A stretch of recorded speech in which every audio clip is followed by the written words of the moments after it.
हमार गाना देखे खातिर हमार चैनल के सब्सक्राइब करी और बेल आइकन के जरूर दबाई।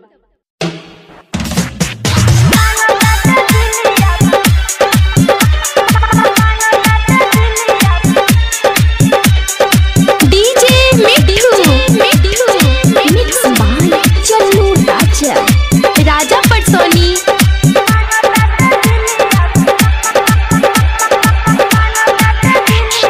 छोरी के गइल कमाएला बहारा जाके लूटता रखूबे होलाहारा भइल बाटे हालाई जावार में।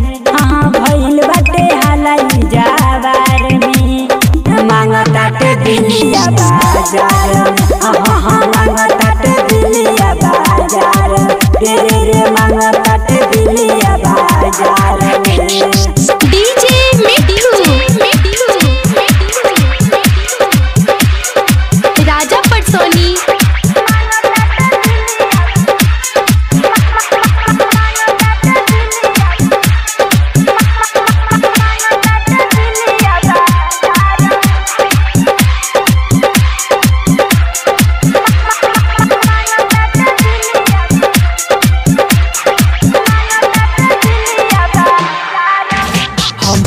तानी राजा हो छछन के काहे बुझत नहीं खा हमारा तू मन के। हम रहतानी राजा हो छछन के काहे बुझत नहीं खा हमारा तू मन के।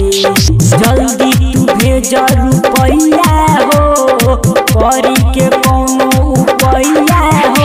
अब भेज भेज भेज देख बानी हम केतना लाचार में। हाँ बानी हम केतना लाचार में। मांगताटे दिलिया बाजार में। हाँ मांगताटे दिलिया बाजार में रे मांगताटे दिलिया बाजार में। डीजे मिट्ठू राजा पटसोनी